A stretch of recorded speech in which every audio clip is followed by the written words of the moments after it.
Welcome to this edition of Your Ticket to Baseball Nostalgia. This is Dan Busby, baseball ticket collector, researcher, and author. My first baseball book was entitled Before and After Babe Ruth, a story of the New York Yankees as told through the lens of tickets and passes.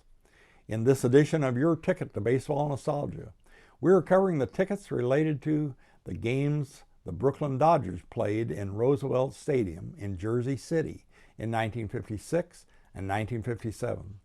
This is all based on my book Before and After Jackie Robinson, a story of the Brooklyn National League team as told through the lens of tickets and passes.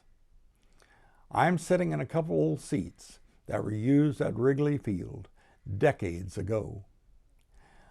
Prior to 1955, Dodgers owner Walter O'Malley had been desperate for a new ballpark with easy access to subway lines and room for parking lots. The site he chose was at the intersection of Atlantic and Flatbush Avenues in Brooklyn, but New York City leaders, led by powerful planner Robert Moses, said no.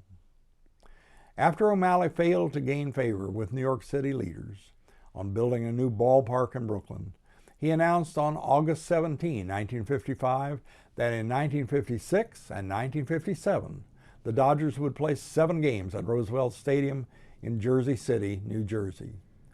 Dodger fans were furious. Lunchtime crowds would gather at Borough Hall to pounce on city officials for answers. There were no answers, since there was no law against moving the Dodgers to Jersey City or anywhere else.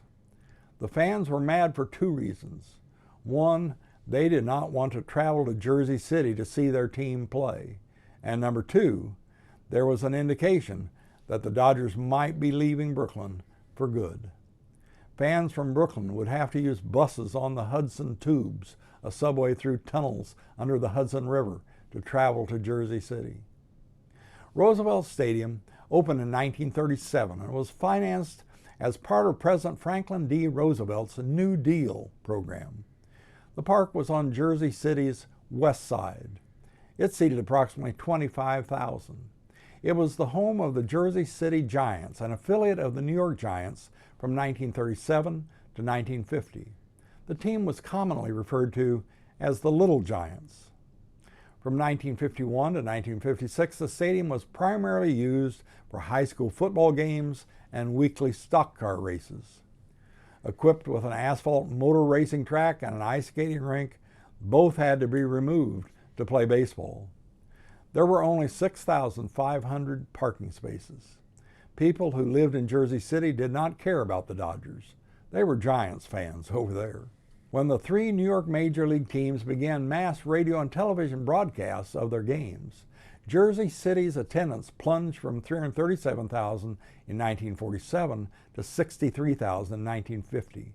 The franchise moved to Ottawa, Ontario in 1951. The Dodgers rented the park for $10,000 per season and took all the money generated from the stadium's parking spots, a sweet deal for them. On December 1st, 1955, O'Malley announced that the Dodgers would not play in Ebbets Field in 1958, and they could play the entire season in Jersey City if the new stadium in Brooklyn was still under construction.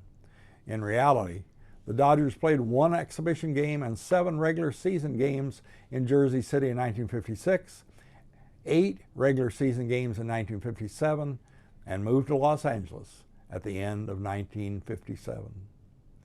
On April 19, 1956, the Dodgers raised their World Series championship banner on opening day at Roosevelt Stadium in Jersey City.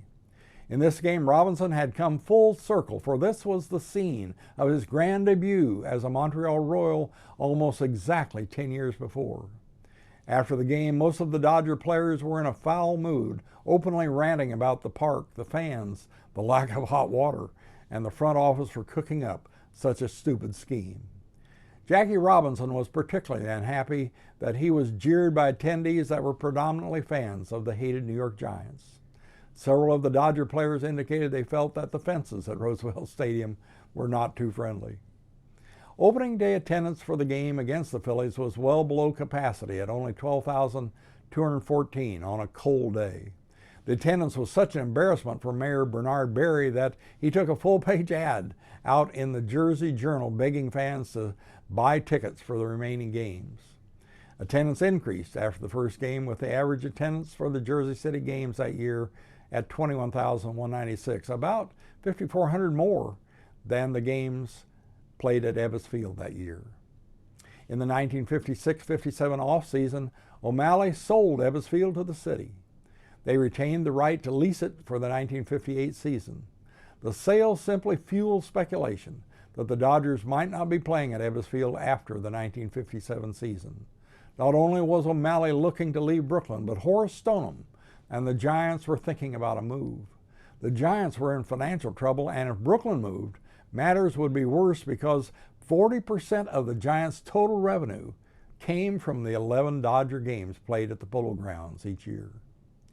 On May 28, 1957, the National League owners met and blessed the relocation of the Dodgers and the Giants to the West Coast. The league stipulated that the franchise relocations needed to be made by the end of the 1957 season. On August 7, 1957, Horace Stoneham announced that the team would become the San Francisco Giants and play there for the 1958 season. Negotiations with Los Angeles about the Chavez Ravine property continued late into the summer. While the relocation theater played out, the Dodgers played the 8 games in Jersey City during 1957. The average attendance of 16,000 was less than in 1956, but still higher than the average attendance at Ebbets Field. In the August 7 game against the Giants, passions ran high. Fans booed Don Newcombe for his performance, and he allegedly spit at them. On August 7, 1957, the Los Angeles City Council agreed to provide approximately 300 acres of land at Chavez Ravine, including site preparation and access roads, while the city would receive minor league park Wrigley Field from the Dodgers. Tickets for the Dodgers games played in Jersey City are rare. The words Jersey City were printed vertically on the tickets. When viewing a ticket stub, only the word City is visible. The Dodgers also printed standing room tickets for Jersey City. Here's an example of one of them. The seats at the end of the rows in Roosevelt Stadium displayed a RS figural. Here's one of those seats that was on the aisle at Roosevelt depicting the figural. It is from the collection of my good friend Rick Fortune. The Dodgers in Jersey City remains an interesting sidebar to the whole issue of the Dodgers and Giants moving to the West Coast. Was the scheduling of 15 games in Jersey City simply a bargaining chip that Walter O'Malley used in his negotiations with New York City and Los Angeles? No one will ever know because O'Malley never clarified this. All we do know is that playing games in Jersey City angered the Dodger faithful and made the team's departure to Los Angeles even more bitter. Well, thank you for joining us for this edition of Your Ticket to Baseball Nostalgia. This video is based on my book, Before and After Jackie Robinson, a story of the Brooklyn National League team as told through the lens of tickets and passes. For more information on old baseball tickets, go to baseballticketman.com. Order your copy of Before and After Babe Ruth and Before and After Jackie Robinson on Amazon. Watch for my third baseball book, Before and After Satchel Paige. And a special thank you to Daniel Herman, who shot and edited this video.